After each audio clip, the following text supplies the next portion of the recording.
नमस्कार, morning news India में आपका स्वागत है और मैं हूं आपके साथ दीपशिखा। इस साल प्रदेश में रबी की फसल की बम्पर पैदावार हुई है, जिससे किसान भाइयों के चेहरे खिल उठे। लेकिन उचित समर्थन मूल्य नहीं मिल पाने के कारण किसानों के चेहरे से खुशी गायब हो गई थी। लेकिन डबल इंजन की सरकार की इस घोषणा के बाद किसान भाई खुशी से झूम उठे हैं, क्योंकि प्रदेश सरकार ने फसलों की खरीद के लिए तारीख की घोषणा कर दी है, जिससे किसान भाइयों की टूटी आस एक बार फिर से जाग गई है। क्योंकि किसानों की फसलें अच्छे दामों में बिक सकेंगी, जिससे किसानों को अच्छा मुनाफा होगा और उनका पिछला कर्जा उतर जाएगा और किसान भाई अपने परिवार का लालन पालन भी अच्छे से कर सकेंगे। आइए जानते हैं इसके बारे में सब कुछ। अक्सर किसान भाइयों को खेती के दौरान कई समस्याओं का सामना करना पड़ता है, जिसमें सबसे बड़ी समस्या आवारा पशुओं की है, जो रात के समय किसानों के खेतों में घुस जाते हैं और किसानों की फसलों को खा जाते हैं और रही सही कसर बारिश और ओलावृष्टि पूरी कर देते हैं, जिससे किसानों की पकी पकाई फसलें खराब हो जाती हैं और किसान भाई बर्बाद हो जाते हैं और कर्ज में डूब जाते हैं, जिससे किसानों के परिवार पर दुखों का पहाड़ टूट पड़ता है और उनके खाने पीने के भी लाले पड़ जाते हैं। लेकिन अब की बार अच्छी पैदावार से किसान भाइयों के चेहरे खिल उठे, क्योंकि इस बार समय समय पर अच्छी मावठ हुई थी, जिससे किसानों को बम्पर पैदावार मिली है।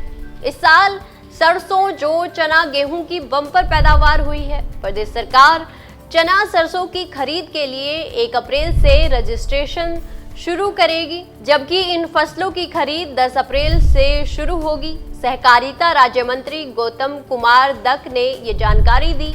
उन्होंने कहा कि राज्य सरकार किसानों के हित में सदैव तत्पर है और आगामी रबी सीजन 2025-26 में सरसों और चने की एमएसपी पर खरीद के लिए सभी तैयारियां शुरू कर दी गई हैं।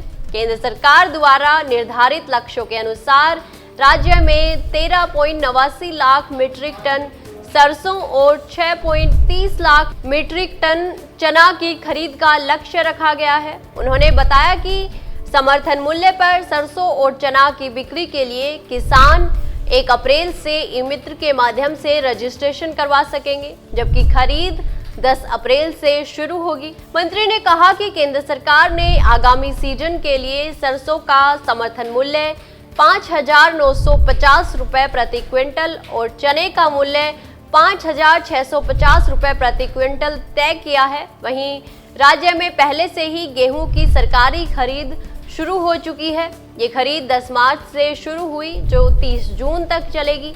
किसान अभी भी रजिस्ट्रेशन कर अपनी फसल उपार्जन केंद्रों पर बेच सकते हैं। इस बार राज्य में गेहूं पर 2425 रुपए प्रति क्विंटल एमएसपी के अलावा 150 रुपए अतिरिक्त बोनस के रूप में दिया जा रहा है। मंत्री ने बताया कि इस वर्ष नोडल एजेंसी नोफेड के साथ ही एनसीसीएफ द्वारा राजफेड के माध्यम से प्रदेश में दलहन और तिलहन की खरीद की जानी है। इसके लिए एनसीसीएफ को सरसों और चना खरीद के लिए 217 खरीद केंद्र और नोफेड को दोनों फसलों के लिए 288 केंद्र मंजूर किए गए हैं। इस प्रकार प्रदेश में सरसों और चना के लिए कुल 505 अलग खरीद केंद्र स्वीकृत किए गए हैं और जिलेवार सूची जारी की गई है। अब देखना यह होगा कि भजनलाल सरकार की ये घोषणा किसानों के लिए कितनी फायदेमंद साबित होगी। जानकारी अच्छी लगी तो वीडियो को लाइक व शेयर करें और चैनल को तुरंत सब्सक्राइब कर लें। धन्यवाद। ऐसे ही और वीडियोस देखने के लिए सब्सक्राइब करें मॉर्निंग न्यूज इंडिया को और जुड़े रहिए हमारे साथ।